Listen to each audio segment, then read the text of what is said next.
and welcome back to episode 9 of the Good Human podcast. Today all of our questions are about aesthetics, how you look, losing weight and not feeling good in your body. And we've got a bunch of questions that all alter around that theme of how you look. Okay, I'm just going to jump straight into it. The first question is, you have discussed looks quite a bit. How do I get past the need to put on makeup before leaving the house? I am so ugly without it and feel like no one needs to see that. I'm so interested in what you have to say about this. I cannot imagine ever letting people see me without makeup.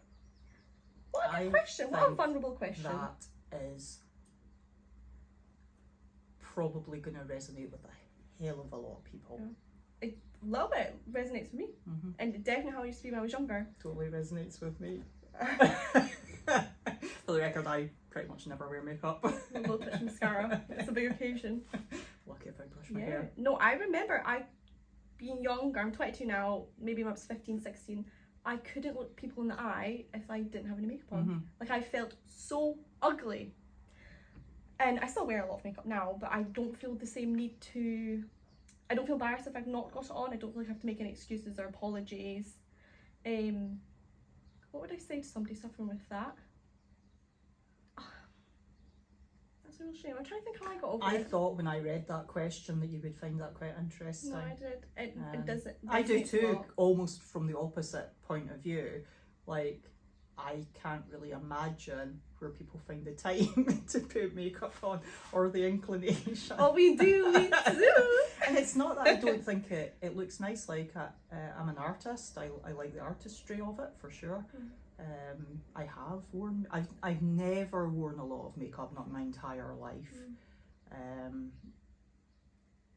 Not routinely anyway. It's like I've put on like false eyelashes and all that to go out and stuff. I know. If you'd seen me back in the day, Beth. yeah. I mean, I've done all that. I've never done it on a daily basis. Mm-hmm. And I've never done the heavy foundation thing and all that, and the contouring and everything. It probably would look amazing, right? Yeah. And I think that kind of touches on the point. When somebody starts to wear makeup every day, it's almost like a body dysmorphia. Yeah. The contrast between that very refined, very artistic, very perfect sort of look versus what you just look like will become more extreme, like a bigger you're right. differentiation. And like your face without the makeup might just look quite like startlingly like undefined. Yeah, different how you use. Yeah, you're right. It's like editing pictures on Instagram, and people have this like warped view of how they should look. And also, when you wear makeup, you become blind to it on yourself. Yeah. And that's how you see girls go from just using mascara, some eyebrow stuff, to like really heavy makeup. I was one of those girls. I did not listen to people when they told me I looked ridiculous. I can see how that happens. So it's just like it's a gradual thing. A little bit like when people lose weight, sometimes they don't know when to stop because they can't see the difference. Yes. Because it's just been so gradual to them, they've not felt the difference over time or seen the difference over time. And they said something else in there about ugly. Yes, I'm so ugly without it and feel like no one needs to see that. Right, yeah. So I think that's really at the crux of this, because the if somebody is, and I honestly, I can think of a bunch of people off the top of my head that the makeup thing applies to. I remember there was a little thing that went around Instagram for a while, and it was like some big, brave, bold move if a woman showed a picture of herself without makeup. And I remember being kind of like, what now? Come again? I was like, but then when I spoke to some of my friends about it, who did it, I was like, do you know, like, why, like, in a sincere way, why is that such a big deal for you?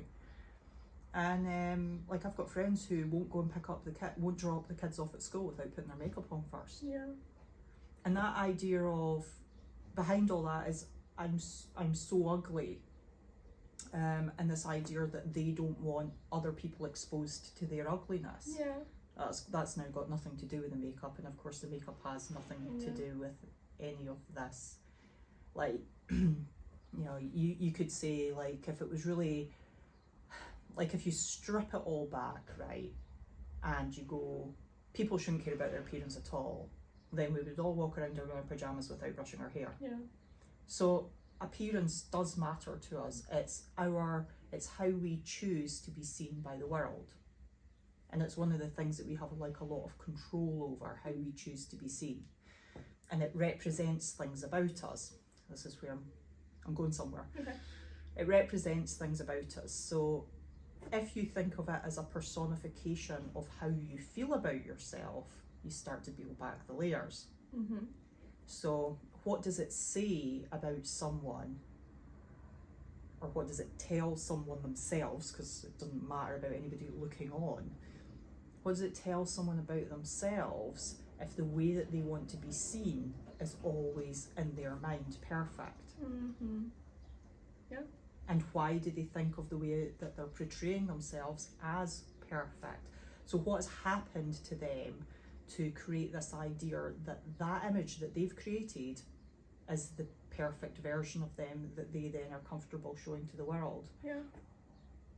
Let's backtrack. So we go, it goes back to confidence and self-concept. Like, how do they feel about themselves? Yeah. They truly only believe they're valuable if they've got makeup on, which is a shame. It actually makes me quite angry. Yeah. It gets me angry when someone places such importance in what other people think about them. For her to say, no one needs to see me like that. Who? You're trying to say that they're more valuable than you? And I'd also wonder, like, you see loads of people throughout the day, you know, all different looking and everything. Do you feel that way about other people when you see ugly people, you know, if there is such a thing? Do you get angry? Do you get sad? No, you probably don't. I don't. Maybe some people do. You might find they do. Do you think? Yeah, so I never thought of that until you said that there. You might find they do, because quite often people will project onto other people the same emotions that they have. Now, this is a sort of cyclic thing. So if somebody works in an environment where they've got a lot of colleagues, and someone comes in and, you know, they don't find that person physically appealing, not necessarily in a sexual way, just they find the what they wear, the way they've done their hair and all that, and they find it off-putting. So they look at them and they might even vocalise it to a friend a little. Yeah. But you know, they'll have quite a visceral reaction to the appearance of that person, and so they know that people think things like that about other people because they think things like that about other people. But then you go, well, why do they think things like that? Because that thought, especially if they're not vocalizing it and they're not saying it to that person, has no impact and no influence on what that person then sees anyway. Yeah. So they still see that person. So they're stimulating this negativity within themselves, this negative viewpoint of another individual. Why do that? Why do that? And that pretty much always comes back to the same thing, which is projection. Yeah. They're projecting, like, maybe for them, if they can feel like they are above someone, I look better than them, maybe that lifts them up a little, you know. And then you go, okay, why would somebody need to be lifted up by bringing someone down? And you go, yeah, because they don't feel great about themselves, because they feel like their place in the world, they're small, they're unseen, they're unheard, they're unimportant, they're unworthy, you know. And you can see it, so it has this sort of cyclic effect where if they're thinking something negative, they automatically assume other people are thinking negative things about them, which becomes this sort of trap that they get in that they can't get out of. Absolutely. It's complex, but yeah, it really is. There's such a, like, the need for people to only see you when you've got makeup on is such a, like, how do I say this without sounding weird? It's going to sound really weird. Sometimes you have to just be okay with just being regular.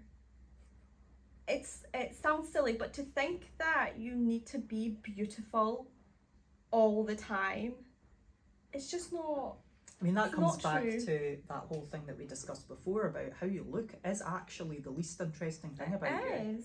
And if it's the most interesting thing about you, nah, I would always say regardless, it would always be the least interesting thing about you. No, it is. Always.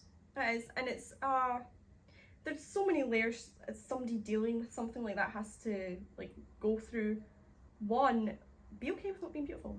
Like, it literally does not make you any less of a person if you're not beautiful. Now we can say, oh, everybody's beautiful in their own way and whatnot and everything, but just be okay with being regular, you know.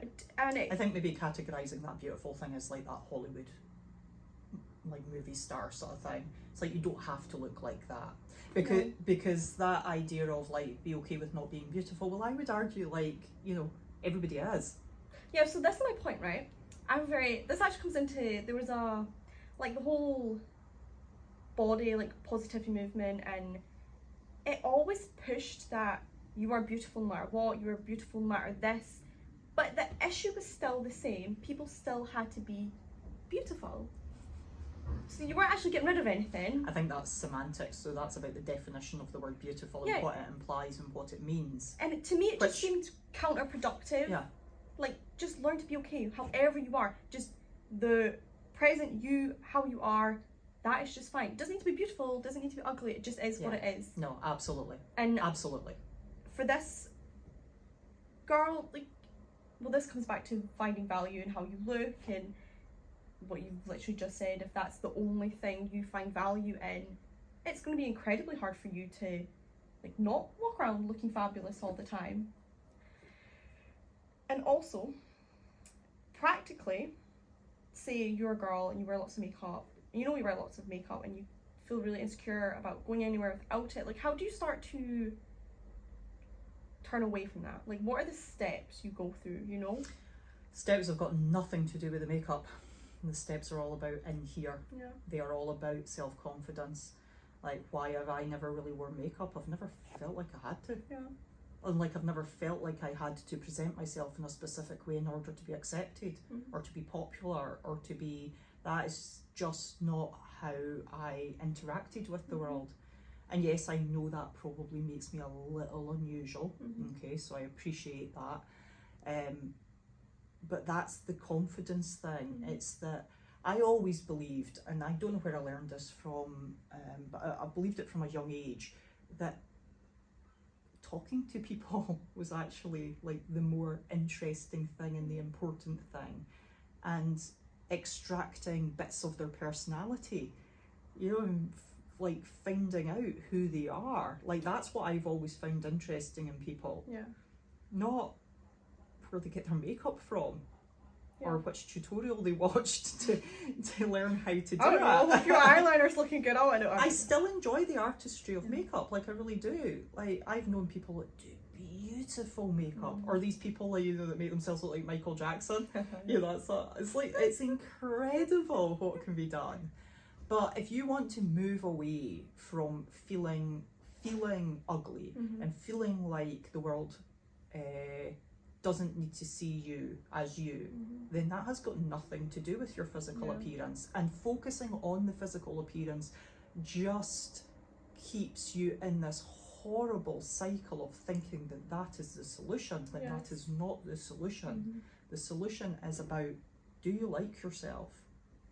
Are you nice about people? See that thought about the person that you didn't find attractive in the workspace? You've got to change that thought. You've got to change the way that you view other people and realise that if you are trying to lift yourself up by putting someone else down, then you do not feel great about yourself. And that is where you need to put your focus. You need to put your focus on your self-worth. Now, how do you start building up your self-worth? Start doing things and start talking in a way about other people and about yourself that's positive. I honestly think that's one of the lowest hanging fruits. It's the easiest thing to get your head round and get started with. Don't allow yourself to say horrible things about other people. Just don't let it happen. If you hear other people saying stuff, like, you don't need to get into big arguments with people, like, yeah. But like, just push back a little bit. You know, if you hear someone say, "Gee, have you seen what she's wearing?" Be like, "I think it's kind of cool." Yeah. You know, you don't need to get into big, like, "Who do you think you are?" Yeah. You know, you can just push back in a fun way. You know, doesn't need to be don't need to be Absolutely. waging war. It's acting and behaving in ways that make you proud. Yeah. You know, that make you feel good, and that is the steps to stopping having value in just how you look. That's where confidence comes from. Absolutely. And I honestly think that it's so confusing to people where they think confidence comes from, because they see people strutting around a stage wearing a beautiful outfit or whatever, and they think that's confidence. That is not confidence. Confidence comes from being certain that who you are is a good representation of who you want to be. Yes, that is it in a nutshell. Very good. Okay, that was a good question. Next question. I have always been overweight.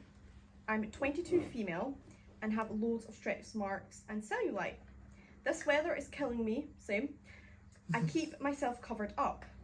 How do I lose weight quickly and safely so I feel better about myself with less clothes on? Okay, oh my god, I'm not covered up enough. There's a lot in there. There is. My initial response is, if you don't feel better right now with less clothes on, you probably won't when you lose the weight. So accurate. Yeah, that one of the oldest things about weight loss is thinking once you reach that goal destination, you'll all of a sudden feel great and happy with your body. And it doesn't happen. It does not happen. Okay. Loads of stretch and cellulite. Oh, isn't that just everybody? Yeah. Yeah. Sure it is. I thought I didn't have cellulite, right? I seen a video of me walking away, and I didn't. See, when I see stretch marks and cellulite as well, it never makes me go like I've never construed it in my head as being a unattractive or negative thing. Can you imagine like back in like the like pre-media, and not just social media, I mean like newspapers and stuff as well, like pre-hardcore media. I bet nobody even discussed it. Yeah, everybody would have been like, what the hell cellulite? I bet no one even discussed it. Do you know, honestly, I was in my 20s before I knew what cellulite was. It just never, because remember, like, I'm that bit older, so I didn't have the growing up with social media, didn't have a phone until I was in my early 20s. They did exist, I just didn't have one. But it's a new age thing, and people have to be very careful about this. The media could pick on anything. We could go, oh, freckles. Yeah. Why have you got freckles? Let's sell you a solution. Yeah. Everybody loves freckles up until this point. The media starts saying, oh, you freckles? So and they pick on some famous person. It could be anything. Yeah. It could be anything. It could be. Literally. If you have brown eyes. But yeah. Terrible. And they tell you, be careful, because it is the media that tells you how you should want to look and what not to like about yourself, and they've done it with stretch marks and cellulite. Because they can sell you a solution. Yes, and everybody suffers with stretch marks and cellulite.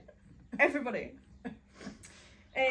I think that, yes, that's really important to point out. Went on and said something about losing weight quickly. Yeah, how do I lose weight My quickly and ears safely? pricked up. Quickly and safely? Well, they know it should be safe, so, yeah, like, I mean, I'm hoping that's just a panic question. Yeah. People do this when it comes to summer, like they wait till summer and it's hot, and they're like, oh god, I now need to lose weight for summer. And it just doesn't happen quickly. You're not going to. Don't. Well, I mean, technically you could, but don't. Yeah. Not in the way you want to, no. Like, it's, there's nothing good will come of that. How do I lose weight quickly and safely? I'm not even going to give you an answer, because it's not a good way to go. We don't do that here. No, it's not a good way to go, and like, it doesn't last even if you manage it. Like, there's no safely involved. Like, I mean, you could do it quickly, but What are we now? Mid-June? yeah, So say you went dieted for 4 weeks. It's August, you basically. could lose a couple of kilos a week if you really, depending on what you weigh at the moment. And So like, if you try to lose weight quickly now, what you're end up doing is having a miserable summer. That's what's going to happen, by the way. And then it'll come to the end of summer, and then you'll just put it all back on. Just eat it all Yeah, again. that's literally what will happen. Oh man, that is so true. Yeah, Don't do that. Yeah, don't do that. And it's not your solution anyway. Your solution is like all these questions we picked because they represent the overarching theme of questions that we've been getting from people about aesthetics. And the cellulite and stretch marks definitely sort of drew me in because again, I think that's one of those like super, like the makeup question. Like, I think people listening to that question will go, oh yes, that's me. Correct, because that's everybody. And like sort of, do you know, there's I can't remember who started it. It's a t-shirt I've always meant to get, which is wear the goddamn shorts. Yeah. Like, see people, and I have heard this, I don't know how many times over the years. I maybe hear it more as a female coach. I don't know if the male coaches will hear it as much. Maybe. Where girls will say, they'll wear leggings all through summer, and they'll say, no one needs to see that. Or, I can't get my legs out. Or, variations of that. And I think an awful lot of people, they say that too. We go, oh yeah, I know what you mean, me neither. You know, and I'm like, what are you doing? Yeah. Like, what are you doing? It's see that What are you scared of? people's judgment. Your own judgment, maybe? Yeah. It's like, what do you think people are like because it always, this idea of what people will think, right?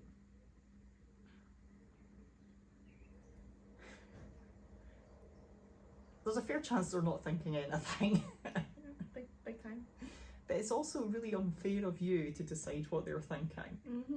It's so unfair. And also, you're deciding what they're thinking, but they could be thinking about what they're going to have for their dinner. Yeah. So really what you're doing is you're just thinking about you, which is pretty much what everybody's always doing. They're just thinking about themselves. So the reason that you're not wearing your short shorts is because you don't want to see you like that. Yeah, there's a real, So why don't you want to see you like that?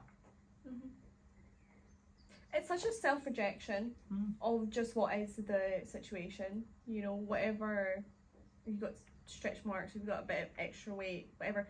You can't run from that. You know, you are how you are.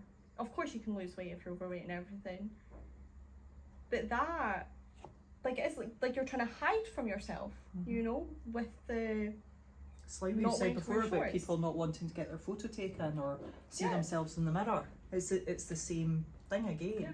It's just not as obviously the same thing, but it is the same thing. No, you're right, it is. Because no matter how we look at any of these questions, they always come down to, how do you feel about you? Yeah.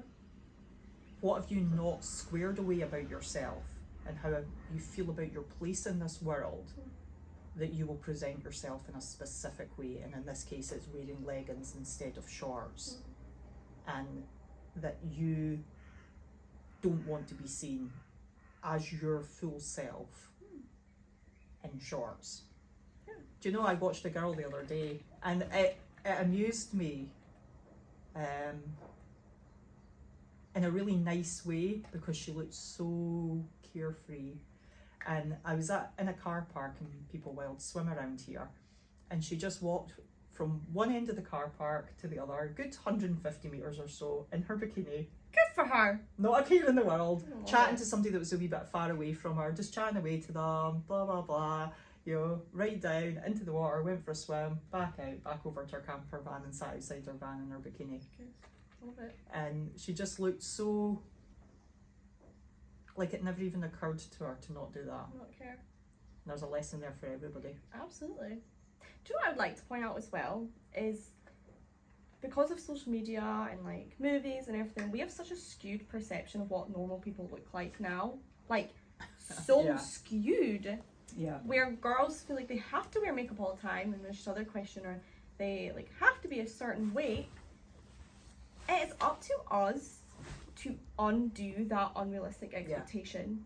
For as long as you cut around wearing makeup all the time or wearing leggings because you don't want anybody to see your cellulite, you are playing into the fact that, I'm saying women or men, that we have to look like this perfect way. If we collectively change what normal people look like back to normal people, you having cellulite's not a big deal anymore. But it starts with you deciding to wear the shorts and to not feed into the belief that you have to be cellulite free. And that's what people like. Think about your daughters or your children or your sons. Like, do you want them to continue to grow up in a society where the perception of what people look like is so skewed and insane, or do you want to start undoing that? I think there's a sort of double pronged attack here. One is better representation, but really, here's the funny thing: the better representation doesn't actually matter if people feel good about themselves in here. I think the representation, oddly, is actually an easier fight to fight. Yeah. It's a much longer educational journey to teach people to reassess how they feel about themselves. And part of that is because of what's bombarded at them. And, you've got to have your wits about you constantly to change how you feel about yourself. Constantly. Like, my advice, don't look at social media. Yeah. Yeah. Except ours. Yeah. Yeah, just ours. Like, edit your feed. I've done that. Yeah. I edited my Instagram feed hard. Yeah. Oh, I've got a point. Do you know the amount of girls? I'm saying girls because I'm a girl and all my friends are girls, right? That like have like self-confidence issues, blah blah blah. But they all follow like Kylie Jenner and Kim Kardashian. Even I know who they are. Yeah, and I don't follow any of them. I was like, yeah. Why would you want to see them on your feed every day, knowing how fake that they are, and you have still made a decision to follow all these perfect-looking celebrities? I would just like to point out, okay, that was a bono to pick. No, it's true. What you feed yourself, and then remember, you choose what you look at on social media, right?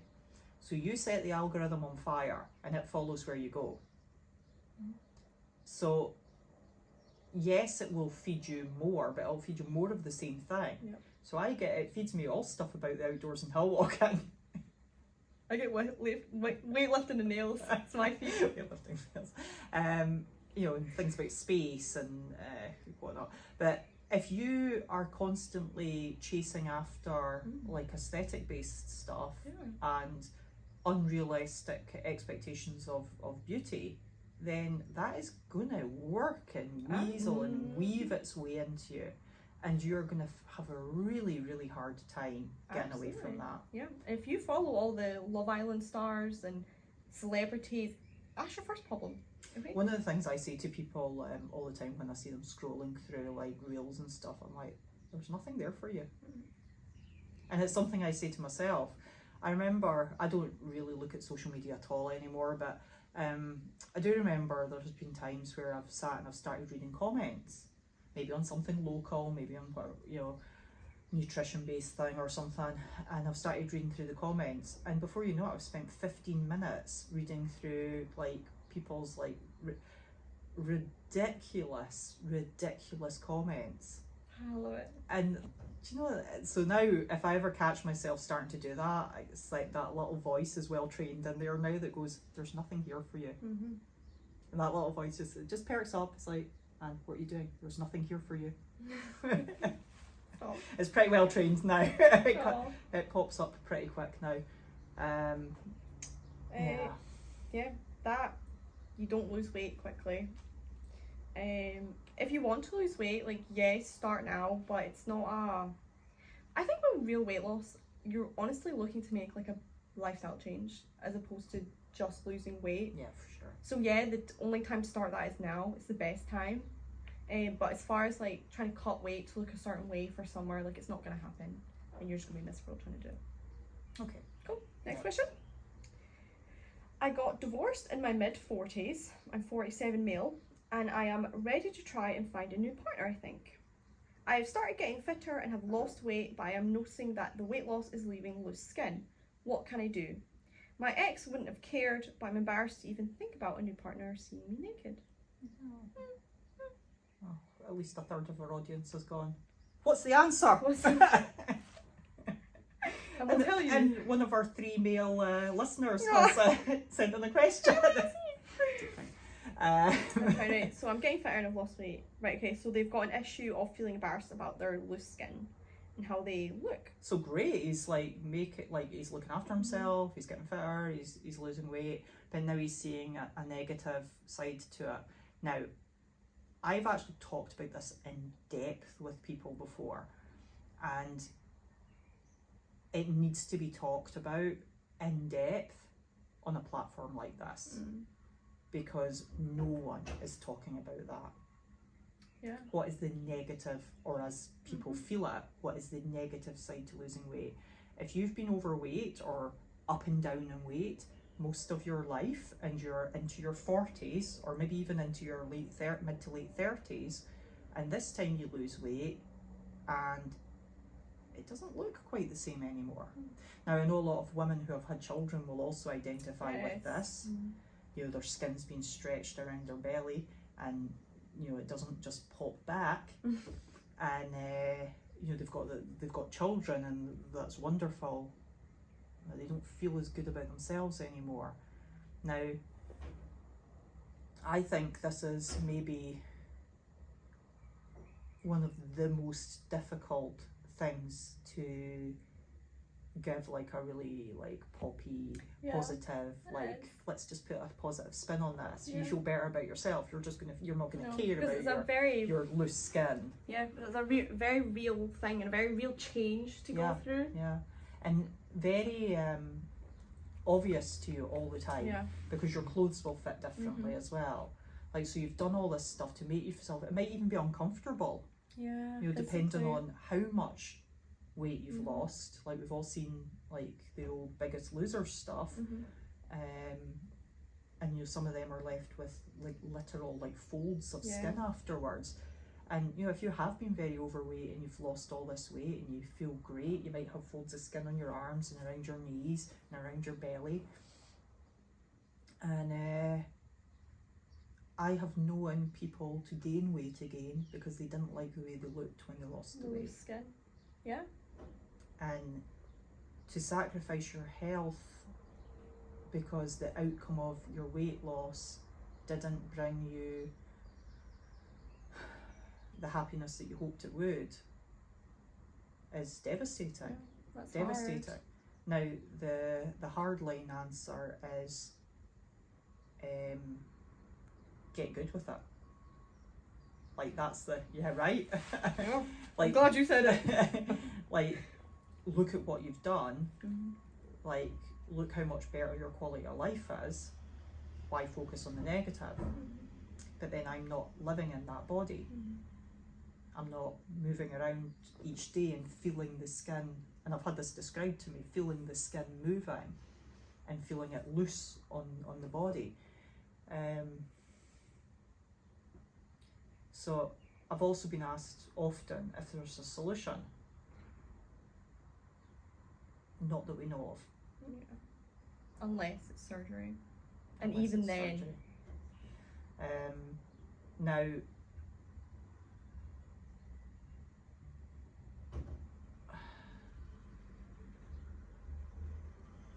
there isn't so much advice here, right? More, it's a discussion. Yeah.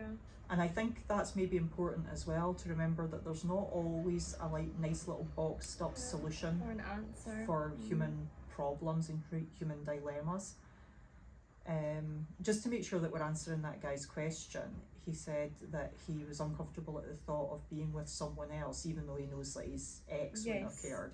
But I think he accidentally answers his own question there. Yeah. Like, if somebody knows you and cares about you. Yeah, that was going to be my answer or response to that. Yeah, they don't care. It's when somebody loves you. I think especially as you get older, I think you begin to realise what actually matters when it comes to companionship and partnership. Yeah. And it's not like I think myself and past partners, or everybody will be able to relate to this. So little of us are able to date like supermodels where everything about them's perfect. Like, someone will always have their imperfections, but when you love them, it's just like this tiny blip on a much bigger picture. Like, you as a person physically, you're a whole picture. You're not just that one area that you don't like. So when someone finds you attractive, it's like your essence and your whole outline. It's not the one bit of your like loose skin on your belly, or if your nose is too big. So people need to remember that, because you can get very hyper focused on the thing about you that's like ugly or imperfect. Know that attraction's a big picture type of thing. It's funny, when people ask me, and it does come up, like what I find attractive in somebody, one of the first thing I'll say is good manners. It's also the first thing to annoy you about somebody. Like, good manners, respect, dignity, politeness, like a bit of self-awareness. Yeah. Like, those are the things that are gonna like perk my ears up to someone. And the lack of them can be the things to put you off of I somebody. wouldn't even notice them, to be honest. Like, somebody who didn't have good manners. Yeah. Like, I raved on about some guy that came to the gym because he was so polite. I was telling everybody, now this shouldn't be unusual. I was like, he was so lovely. I was like, he came up, he like looked me in the eye, he was super polite about how he asked if he could come and use the gym, and I was just like, a lovely guy. Yeah. Now, like, somebody then becomes noticeable to you because of how they are. Yeah. Weird, this. Confidence, right? And not how they look. And like, somebody being very good looking will very quickly become very unattractive if you don't like their qualities of their personality. It doesn't even matter, honestly. It really, like, physical attraction, it's so weird. To me, attraction's an essence. To me, it's just not a like thing, or it makes me laugh because I think of some of the people that I've been attracted to over the years, or your friends, and they show you a picture and you're like that, and they have to argue with you. It's like, he's got a great personality. But that's my point. Like, it just doesn't matter. Like, attraction is so strange, and you need to know that so many people are going to find you attractive despite your imperfection, like your loose If you just skin. give people a chance. Yeah. And trust people. You know, like, I choose to live in a world where I see the good in people, and where I believe in the good in people, and where I also believe that if people are not behaving as their best selves, that there is a route to that. Yeah. You know, and they've ended up the way they are for reasons that can be backtracked and investigated, should they wish to.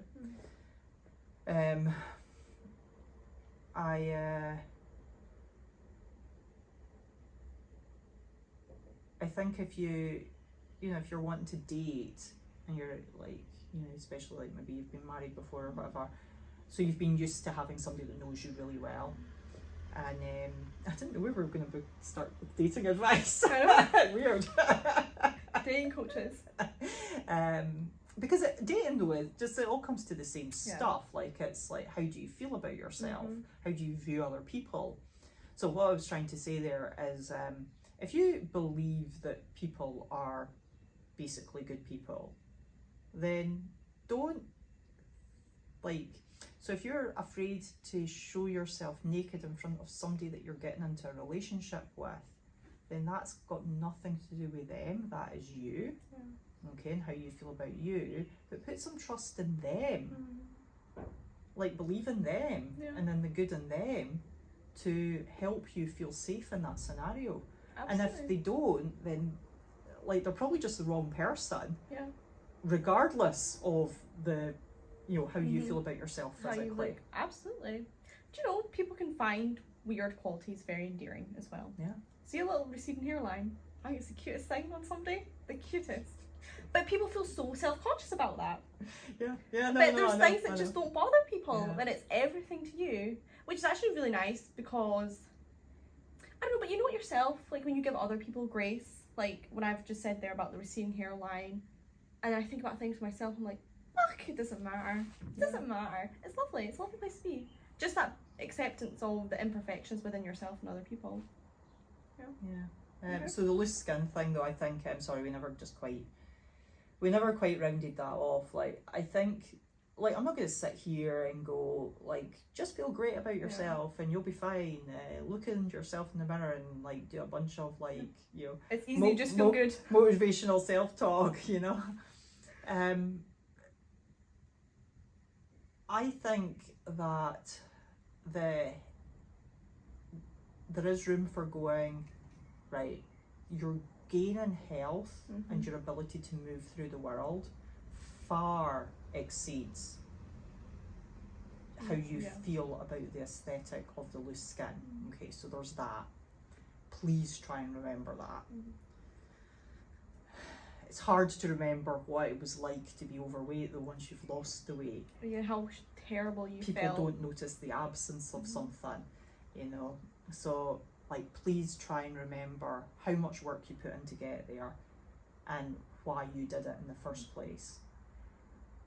And then after that, like, I am going to say, like, the surgery thing is maybe something that you need to consider or want to consider. Look into it at the or very can least. or could consider.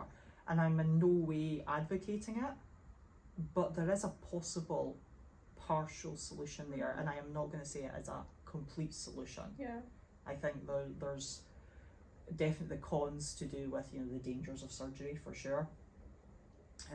You might still not end up looking that way that you get that squared away with yourself. Yes. If you do decide to go for surgery, get squared away with yourself that there is not going to be some sort of perfect, this idea of perfect, that if you get skin removed, like the comfort level hopefully would increase. Your ability to just move around hopefully is so much better that you know that you're good with that. How you feel about yourself aesthetically, that's going to be different for everybody. Yeah. You know, that's probably a bit of a journey for people, and be okay with that. Just maybe don't go into the surgery thinking that It's gonna be like there's a magical, like wonderful over the rainbow moment at the end of it. I feel like you kind of made a really good point there. Square away with yourself, being okay with not looking how you ideally want to look. Yeah. I think that could go to everybody, really. Well, we all get older as well. That things change. You know, one day you're going to be in your 70s or your 80s or your 90s, maybe into your 100s. Although by the time you're up there, you could be like 200 odd. Yeah, who knows? God. Depends what artificial intelligence does with us. Yeah. Like, you're all going to get older and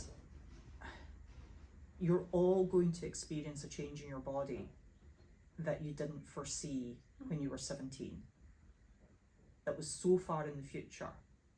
When you were dancing about, you know, wearing your tiny little outfits and like whatever else, that you didn't think it mattered. By then you wouldn't care. Trust me, when people are in their 70s, they still care. Yeah. Yeah. You're goddamn right, they do. They still care. So everybody's going to go through some version of dealing with their body changing and how they look changing into something that isn't an ideal.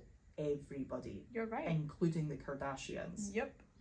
They will. Probably them more than anybody actually, because they get it. They are so immersed in that world that Lord only knows what happens to people like that when their aesthetic changes beyond like what they're comfortable with.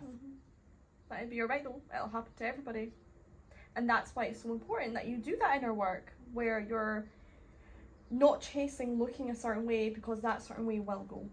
Even if you get there, one, you won't appreciate the time, and two, it will go.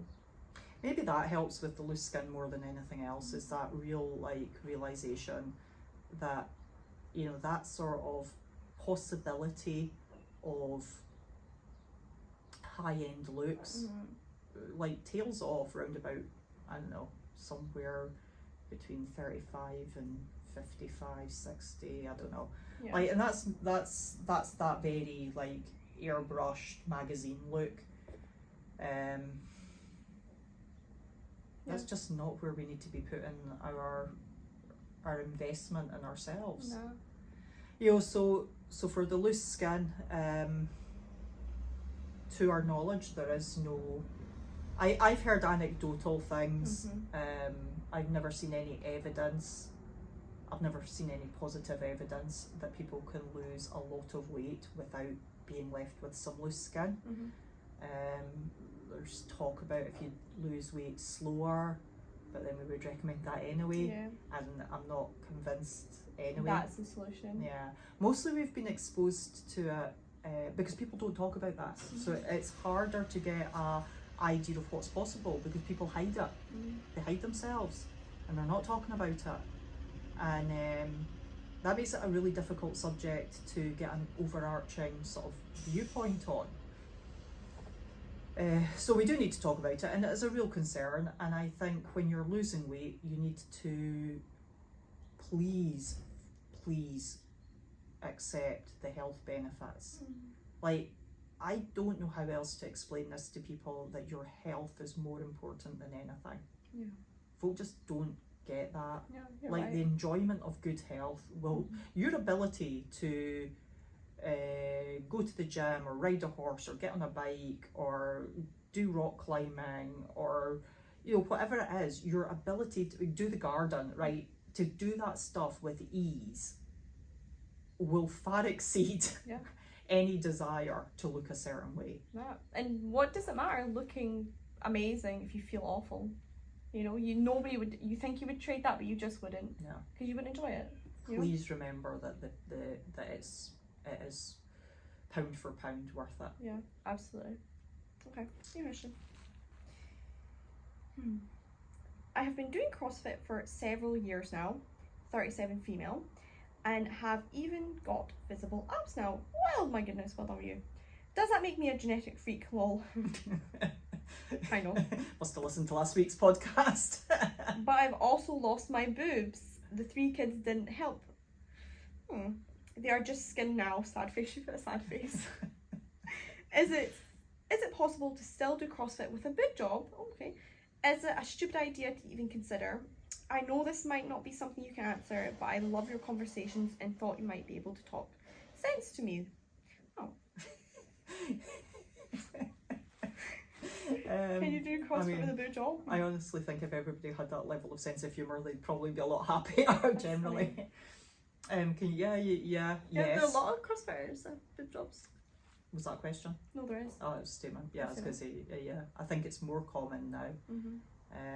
This was actually a conversation that used to come up a lot, about 10 years ago, when folk were really getting into CrossFit for that first sort of generation of people that did it. But now that there's a sort of younger generation doing it, I think it maybe comes up more, because typically a younger generation are the ones that get a little bit more caught up in aesthetics. And I think though the this is the loose skin thing again, isn't it? The skin instead of boobs is different, because she's got something left. She's got the loose skin, right? So it's what do you do with that? Well, actually, you've got sort of 3 choices. One is don't give a shit. Choice 1, okay, just crack on with your life. Choice 2 is, I guess, some sort of augmentation. And choice 3 is actually what I know somebody else that did, and they actually had the loose skin reduced. Okay, so nothing placed in, just the skin. Yeah, and they were very, very happy with that as a decision. Right. Yeah. So, I think that's maybe something that people don't think of doing so much. Definitely not, no. It's maybe something that's not so talked about. yeah, incredible athlete, and yeah, was very happy with that as a decision. Yeah, because there's definitely a con to getting a boob job, especially if you are a CrossFitter. It can become very uncomfortable, you know, depending on size. I think they'd probably be a bit uncomfortable anyway. There's obviously health, you have to be very careful with things because they can like pop and whatever.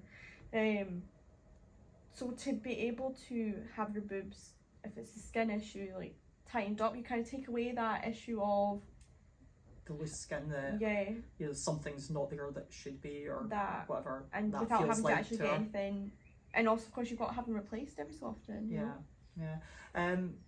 One of the CrossFitters, she doesn't really do CrossFit anymore, but Brooke Enns, she's talked about it.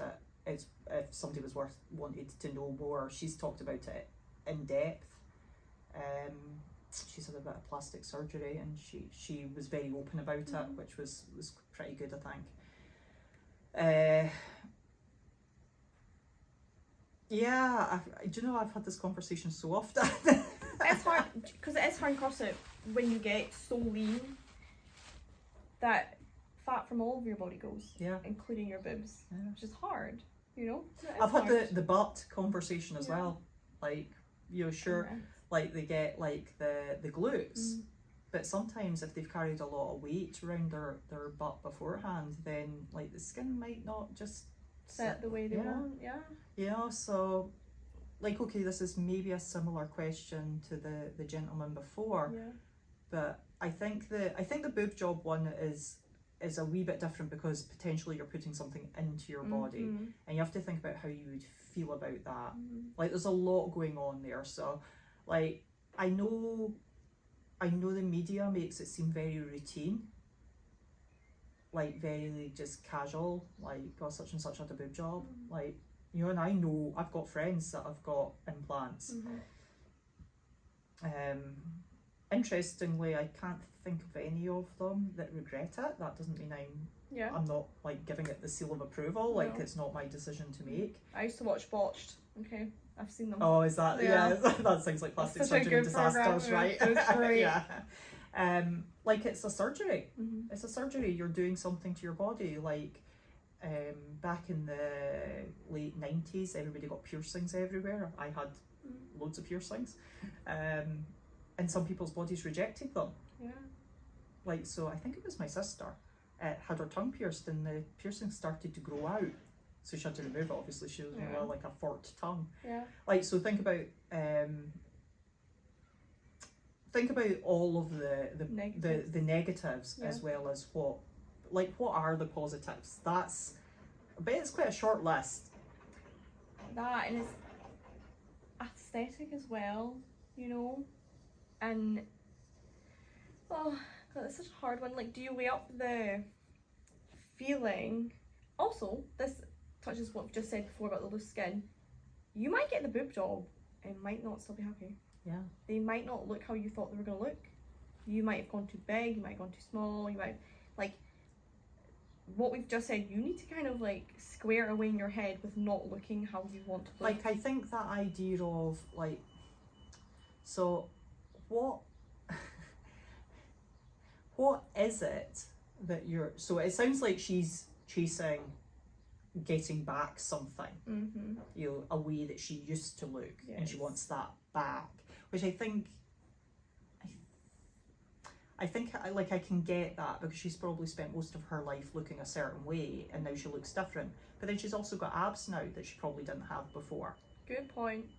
You know? And also aging as well. Like, I know she's again, had kids as well, but your body would change anyway.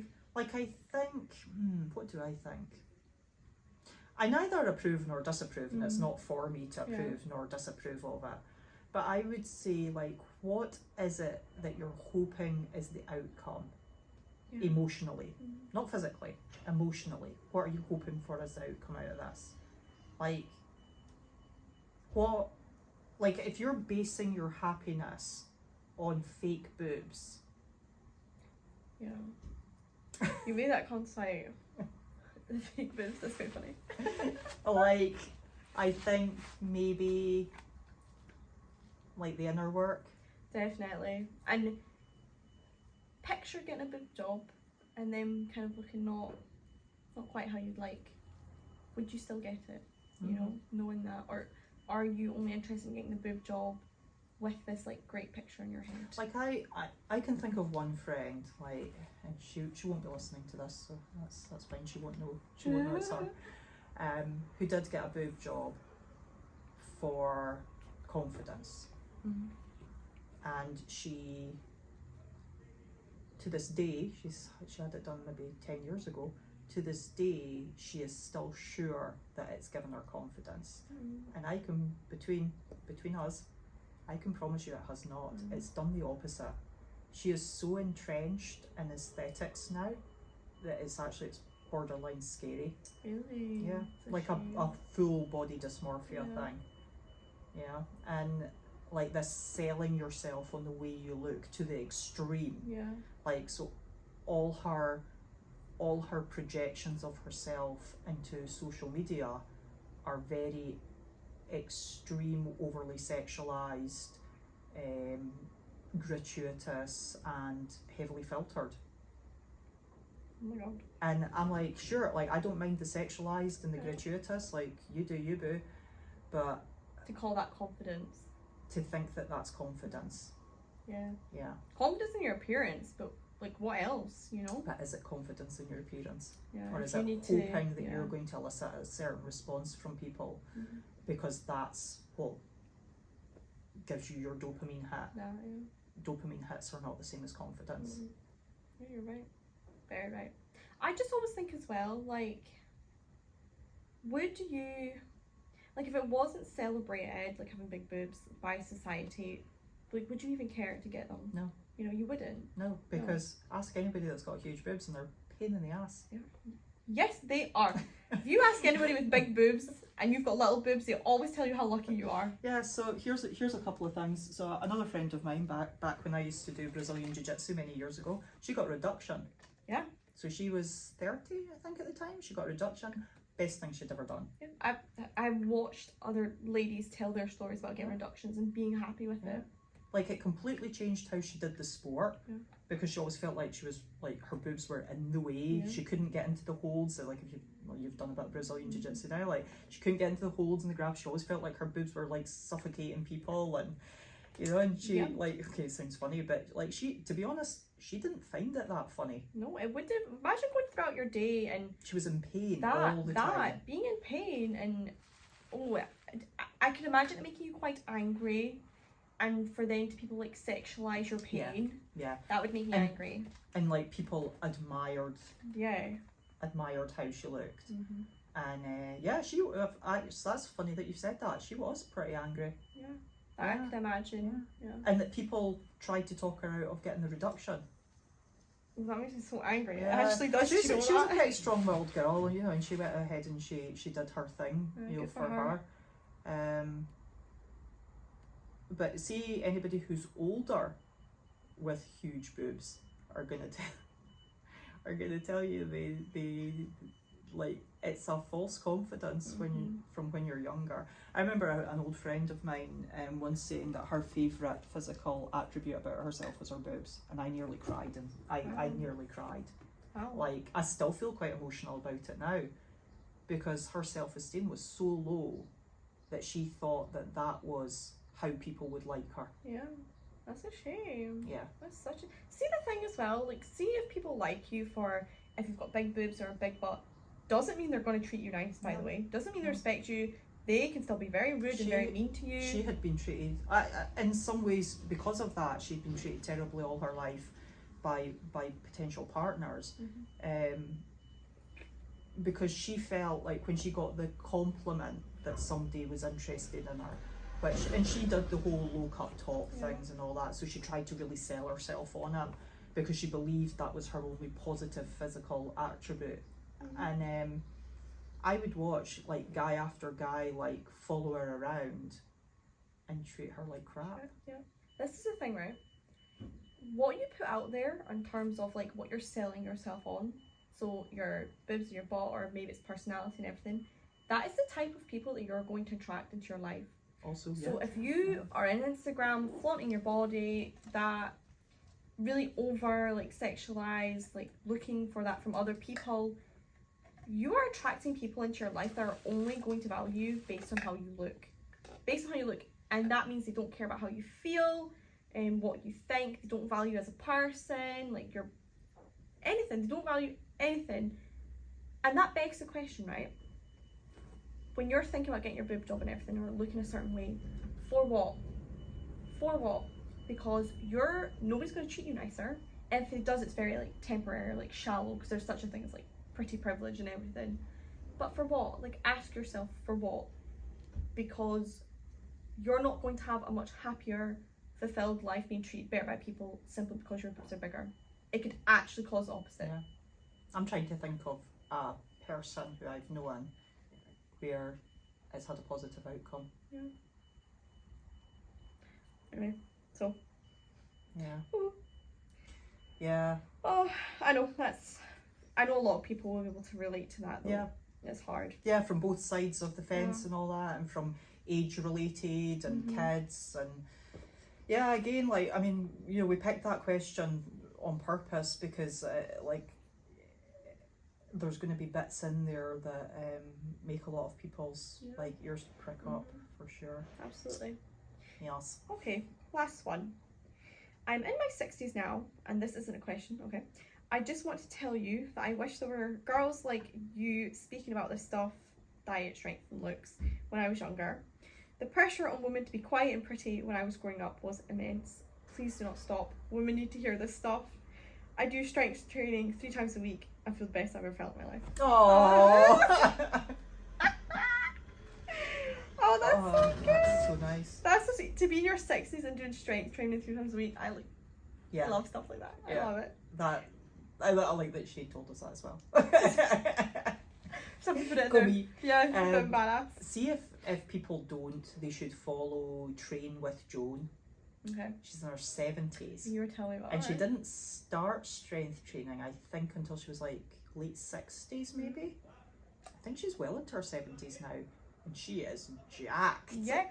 Do you know, this is my biggest bugbear when I have like PT clients and they tell me, oh, I could never do that, or that can't be me, or I'm too old. I'm like, yes, you can.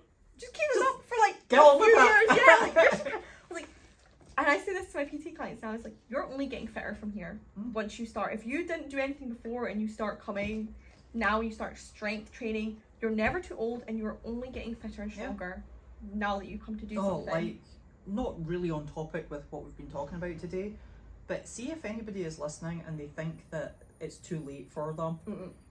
No, it's only too late if you don't do it. Yeah. It's like, It's only too late when you're lying on your deathbed. That is the only time it's too late. it's like I tell this story all the time. There was a woman, I read a magazine article, and there was a woman, picture of a woman doing a perfect handstand. Perfect. And she was 80. I love it. And it was just like perfect straight. And reading through the article and the interview with her, and she's like, just for anybody that's wondering, don't get confused, I've been doing this for the last 20 years, which meant she didn't start until she was 60. That! I love that. I love that. There's a saying that it takes like 10 years of like deliberate practice, etc., etc., to become a master in something. So you could start at 60 and by 70 be fucking amazing at whatever you do. Why wouldn't you? Yes. You're not too old. Yeah. So Why wouldn't you? Yeah. This idea, I think that notion that there's an age that you get to where you just quiet down and disappear is going. Yeah. I think that's changing. Good, because it's such I really hope it's changing. Yes. I hope I'm not getting a skewed vision of it because like we work with like older athletes. So I think it is changing though. Good. But if it's not, we need to make it change. And talking about it's the way to do that and Yeah. encouraging people, because there's such a, like what you've just said, people think as they get older, they quiet down and they stop moving as much and become a bit more sedate, and as if that's the thing you do when you get older. It's like, no, you can actually just keep doing the things or start doing things. A lot of people don't know that I didn't start CrossFit until I was 30, so I've never done it as a young person. Young person? The right words are. And I remember like listening to like people in their 40s then,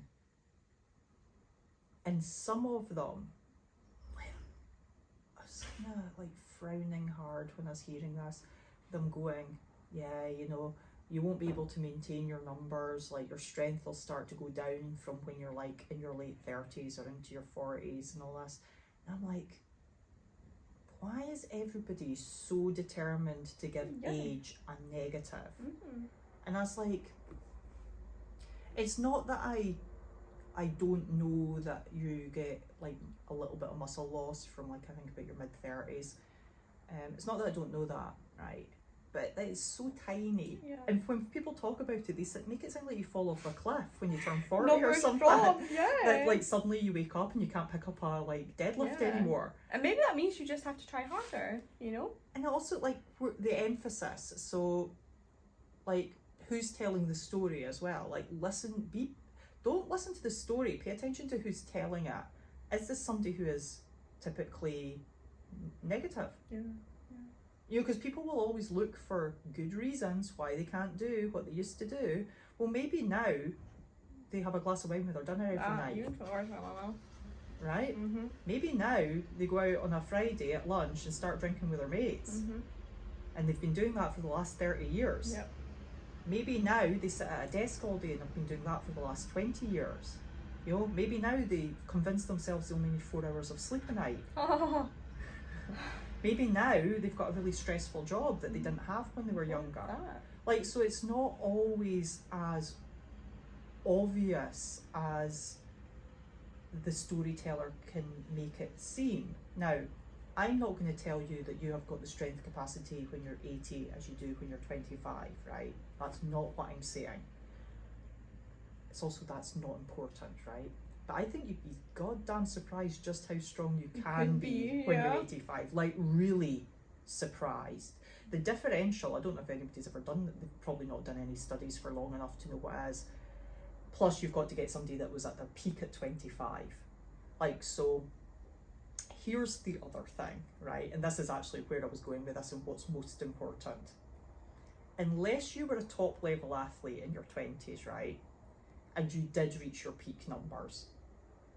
So let's just talk deadlift. So say you were a 25-year-old girl with a 200 kilo deadlift, right? Just simple numbers. And you spent several years and it never went above that. You tried, and you really tried. So that was your genetic potential you reached. And you maintained that over the next 6 or 7 years. Now you might start to find a small drop off somewhere around about mid-30s into your 40s. But you're not going to suddenly be lifting 150. That, yeah. It doesn't work like you wake up one morning. In fact, we don't know. To my knowledge, I might look this up actually, we don't know what that drop off is. So, and the only way most people would perceive that drop off is if they did have if they had reached their genetic potential in their 20s. Most people got nowhere near their genetic potential. They didn't even scratch the surface of their genetic potential. So most people did a bit of exercise when they were younger. Maybe they had a physical job. Maybe they found it that relatively easy, okay? Maybe now that they're older, they don't find it so easy, but maybe it's not for the reasons that they think. I think not age anyway. It's maybe not age, maybe it's lifestyle. Mm-hmm. Maybe it's a bit of age, but it's probably not as much age as they think it is. I think it is, no. I totally agree. Totally agree. I think there'll be people sitting there rolling their eyes at that, like... but again, look, pay attention to the storyteller. Yeah, absolutely. You know, so I guess the long and the short of all that is don't assume, see this narrative of, and I try to stay away from like sort of putting this at the forefront of a statement, you lose muscle mass as you age, because it sounds so deadly. It sounds scary. So terminal. Mm-hmm. Terminal. It's so like, oh my God, when I'm 60, I'm not going to be able to pick up a Tesco's bag.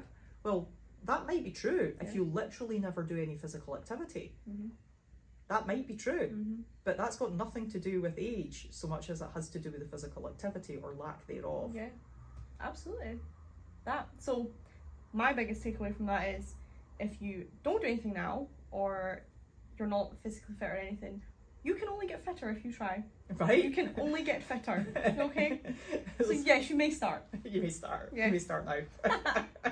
Oh, that's so good. Yeah, that's wonderful. Yes, so thanks everybody that sent in the questions, and know that you can always leave them in the comments if you have any. You can also message us if you don't want to leave them in the comments. Make sure you subscribe to whatever you're listening or watching us on. It really helps us, and why would you not want to? And we will see you next week with another episode, guys. Bye for now. Bye.